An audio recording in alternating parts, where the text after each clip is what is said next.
The sky above the Songnam military base looked brighter than usual. A morning that was supposed to be filled with physical exercise routines and daily reports turned into a day that will never be forgotten by anyone who witnessed it. In the midst of a busy line of young soldiers preparing for their morning duty, one name suddenly echoed in the air: Cha Eun-woo. The figure once known for his smile that calmed millions of hearts now stands tall in his military uniform, his face without makeup, his eyes calm but full of authority. There were no cameras, no stage lighting, but that day the world seemed to shine only on him. In his hand, a white envelope with the official seal of the South Korean government. In the upper left corner it says, Ministry of Foreign Affairs of the Republic of Korea. The contents of the letter then became a national conversation, even international, because for the first time in modern history, an active duty soldier still undergoing military service received an official invitation from the Korean government to attend APEC 2025 as a symbolic representative of the younger generation of Korea and the face of the nation's cultural diplomacy. Cha Eun-woo, who was still wearing a simple military jacket, was silent for a long time in front of the letter. His colleague in the unit said, "He didn't smile right away. He looked at her as if in disbelief. Only his eyes trembled, as if holding back something huge. The invitation was not just any invitation. The South Korean government wants to make APEC 2025 not only an economic meeting, but also a symbol of harmony and cooperation across generations." Eun-woo, with a clean, intelligent, and positive influence image, is considered the best representation of the new Korean value: disciplined, humble, and global. However, the invitation came at the most unexpected moment. He is still an active soldier. He was still bound by his oath not to leave the post without permission. So the journey to the invitation was not easy. According to reports confirmed by several military sources, the letter was first received by the commander of his unit at 8:45 a.m. A few minutes later, the news spread throughout the barracks. All the soldiers applauded. Some even shed tears. "We feel like one of us is recognized by the world," said one of his military colleagues. "Not just as a star, but as a Korean human being who carries the nation's name with honor."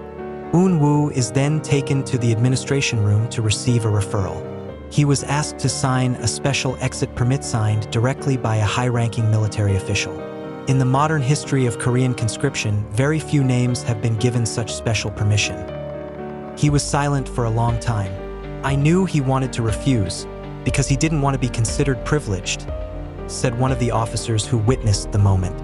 But when he saw the Secretary of Defense's signature and the state symbol underneath, he looked down and said, "If this is for Korea's sake, I will step with the same heart as when I stepped on the training field." The words were later quoted by many Korean media and became a symbol of the loyalty of an artist who turned into a real soldier. The day of his departure for the APEC 2025 venue, which was held that year in Busan, South Korea, became a moment that was captured in many hearts. He was not wearing an expensive suit or shiny leather shoes. He came in a neat military uniform, short cropped hair, and a well-built step. He refused to wear civilian clothes, saying that he came as a representation of soldiers, not celebrities. "He is a rare figure," said one of the APEC protocol staff. "A lot of people might think the government invited him to draw attention, but when he spoke, we knew the real reason. He represented the heart of Korea itself." In a closed-door forum before the opening session of APEC, Eun-woo was given the opportunity to deliver a short message to representatives from 21 member countries. No cameras were allowed, but some of the officials present later recounted how quiet the room was as he spoke.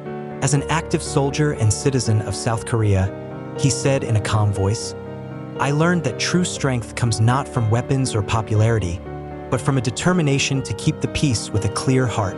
The speech led many delegates to a standing ovation. One diplomat from Japan was even reported to have shed tears, saying, "I didn't expect a young artist to be able to speak with such depth." Meanwhile, outdoors, thousands of Busan residents stand in the street, waiting for the official car carrying Eun-woo. Many of them were his old fans who carried banners reading, "We are proud of you, Soldier Cha Eun-woo." But despite all the splendor, Eun-woo herself felt heavy. In between his duties attending forums and state photo sessions, He constantly thinks about his colleagues in the barracks who are undergoing heavy training under the scorching sun. "He can't eat in peace," said one of the aides who accompanied him. He kept saying, "I have to get back as soon as possible. They must be working hard right now." The night before the closing ceremony, Cha Eun-woo receives a message from his mother. The message is simple. "Eun-woo, Appa and Iyama are watching the newscast. We are proud of you, but do not forget that you are still the same son, who is always grateful for any little thing." The message brought him to tears in a government-provided hotel room. He turned off all the lights, looked up at the clear Busan sky, and whispered quietly, "I'm not a star tonight. I was just a child who was given the opportunity to bring light to my country." The next day, during the APEC state dinner, the South Korean president specifically mentioned his name in the opening speech. Today, we have someone who reminds us that influence does not have to come from position, but from sincerity. Cha Eun-woo, you have brought the Korean spirit to the world. The room thundered by applause.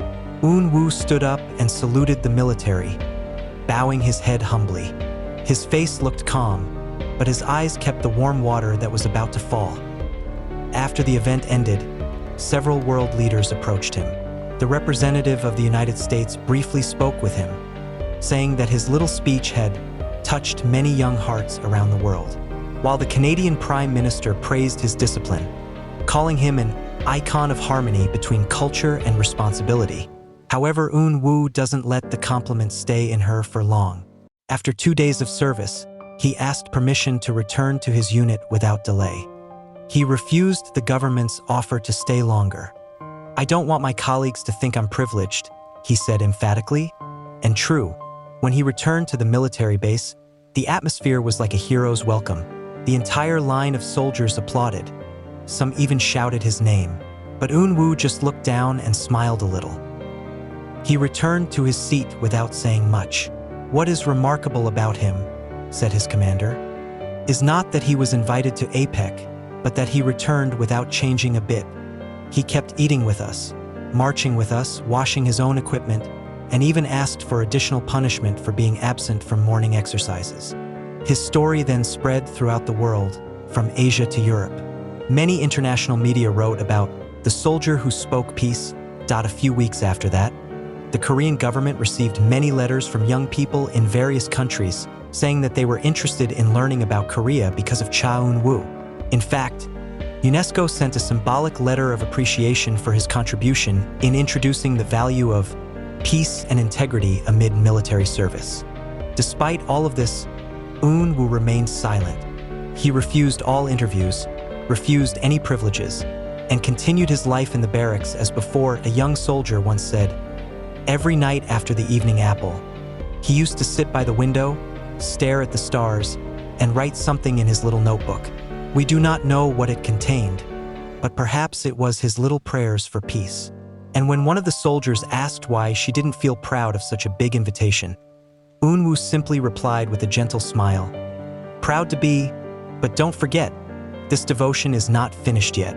A few months later, the Korean Foreign Ministry published an annual report that ranked Cha Eun-woo's moment at APEC 2025 as one of the milestones of national cultural diplomacy.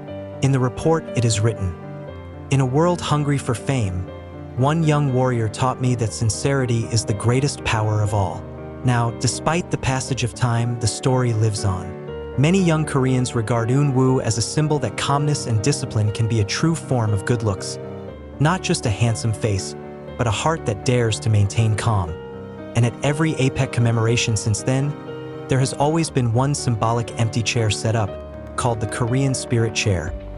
A chair inspired by the moment Cha Eun-woo stood before the world not as an idol, but as a warrior carrying a message of peace. When asked by an officer at the end of his service what he remembered most from that day, he replied quietly, "I remember the faces of my friends in the barracks who smiled when I left, and their same faces when I returned. That's the Korea I'm fighting for."